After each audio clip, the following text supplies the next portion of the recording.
Hello and welcome back to CxReports. Today we will go through the installation process of CxReports and how to set it up on your system. So let's get started.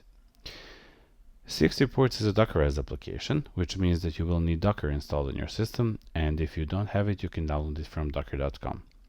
Apart from that, it is worth mentioning that CxReports uses Postgres as a database and it is dependent on it. So today we'll be running it in a container alongside our application, but if you have it installed outside of Docker, you can also use it like that.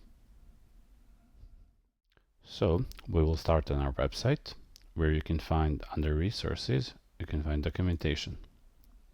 You can go on the setup page, and in here you have the full explanation of how to install CxReports. So we will be setting up a couple of files. One of them will be Docker Compose YAML file. The other one is going to be the application settings production file in here.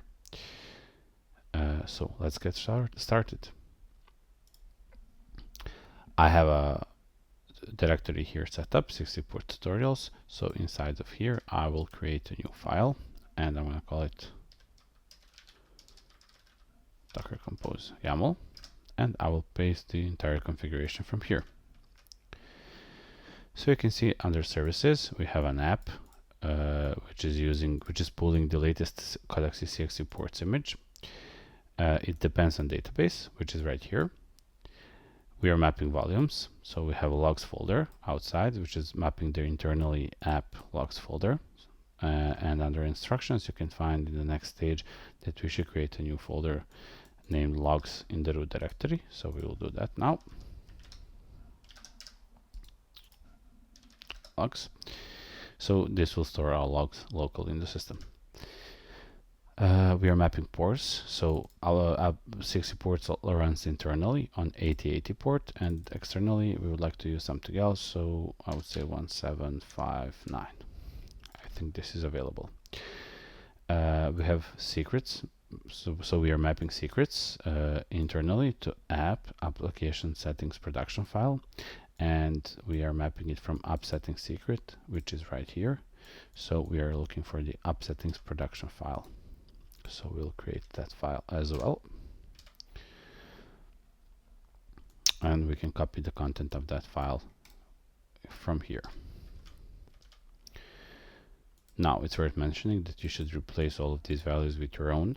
If you're running it inside of a Docker, of course, set up a secure username and password, and you have to also match it right here. If you are running this inside of some cloud hosting like Azure, you will not be able to map files directly. You would have to use environmental variables, and you can use it because we're using nested configuration here.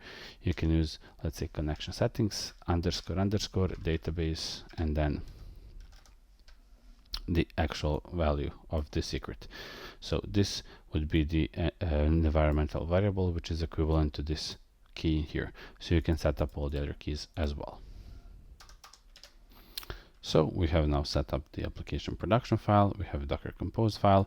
We have a mapped logs folder. So we can do now Docker Compose up, and I'm going to detach the application.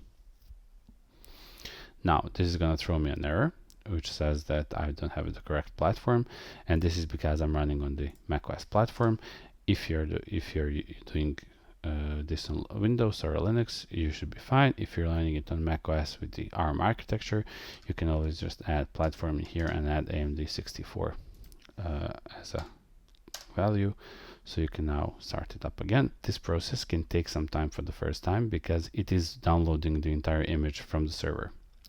But once it is done, it will start up and it will give you two containers. One of them is the database and the other one is the application. And here we are, localhost 8759. We have our application. If we go to settings, we can copy the first user of the application that we set up. So this would be the initial user with the password. And we are in the system.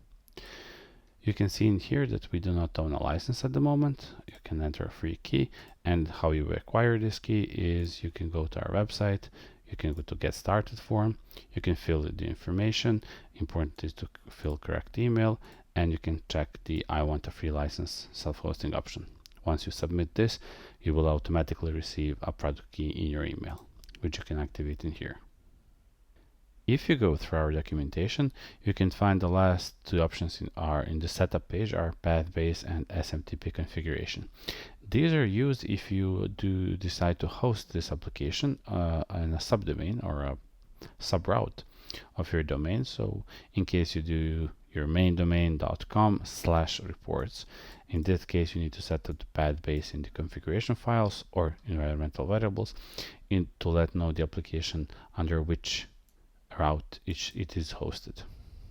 And lastly, the SMTP configuration section, which allows you to set up the SMTP server which will be used when sending automated emails from the application. So I hope this was helpful. Thank you for listening, and I'll see you in the next one.